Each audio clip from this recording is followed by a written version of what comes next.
I'm going to take everyone back to 1979, and it's a film called Apocalypse Now. Now, I will admit I came to this film very late.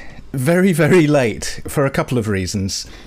First of all, I was put off because it was promoted as a war film, officially, and also by everyone I knew.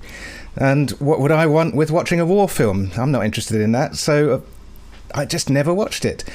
Of course, it's not a war film. It's simply set in a war. Secondly, almost everyone I knew and everyone I would meet would parrot off the line about napalm in the morning, which, having not seen the film, summed up the film for me, and I'm not interested in that. So I just never got to see it. Of course, that was not even a major line in the film and doesn't signify an important pivot within the film. It's just a toss-away bit of dialogue, or monologue really, a toss-away bit of monologue that one could easily miss and probably should. Yet, for everyone I knew during the 80s and 90s, that was the whole of the film, apparently. So, no wonder I never saw it. Well, anyway, the film is directed by Francis Ford Coppola, but was actually supposed to be directed by George Lucas, who intended to shoot the film after his own THX 1138, but unfortunately he got busy on something else instead. Who knows what. There's a lot of well-known actors and also Marlon Brando in here. The whole story is essentially based on an earlier story, Heart of Darkness, by Joseph Conrad, published in 1899. Now, that story was narrated as a voyage up the Congo River. Charles Marlowe, the narrator, is telling this story to others while on a boat on the River Thames, about how he once became captain of a steamboat for an ivory trading company.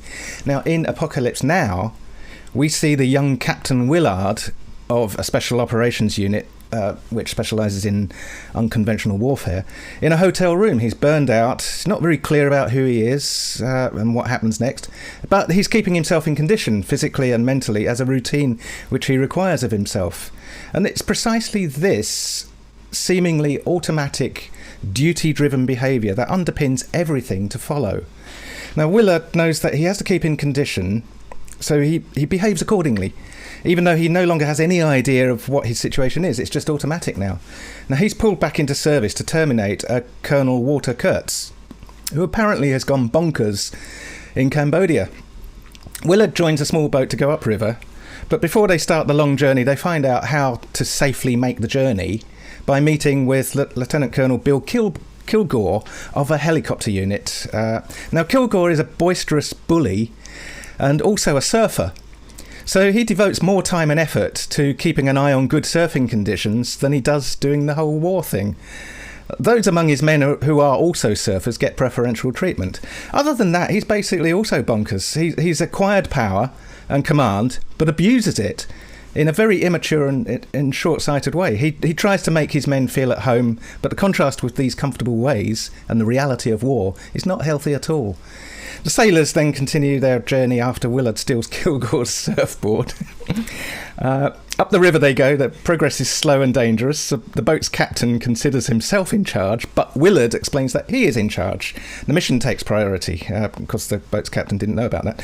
Eventually they reach the destination in the dark, and it's evident that Kurtz, through his domineering leadership, has turned the place into a completely insane environment. In effect, this story... In this story, each character is given freedom within their role, and the role that Kurtz occupies has caused him to exceed the range of allowable actions for the role, and he's gone insane with power, commanding the entire village. Similarly, Kilgore earlier here occupied two conflicting roles: the highly social surf group leader and the leader of the helicopter unit, and those two roles were combined, but very badly. Finally, Willard himself occupied a role, as he saw it, which gave him license to act as necessary. And all of these people's actions were defined by their role and their own personality's action potential to satisfy that role. And in the case of these three, the role pushed them to exhibit totally ludicrous and excessive behaviour. And like everyone, I consider... Now, this is my own personal view of the way these things work.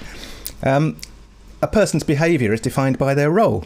You put a person in a role, they will behave according to the role, not the other way round. And it depends on the definition of the role. And it also depends whether you fit the role or not. A person can be rolling along, and if they are the same shape as the role, which is like a hole in the ground, if they fall into that hole in the ground and they fit, they occupy that role, and that defines their behaviour and what they're like, not nothing to do with them. The person doesn't influence the role influences the person, always. And anyway, have a very good morning, everyone. That was Apocalypse Now, 1979. A very interesting film after all, and not a war film. Thank you very much.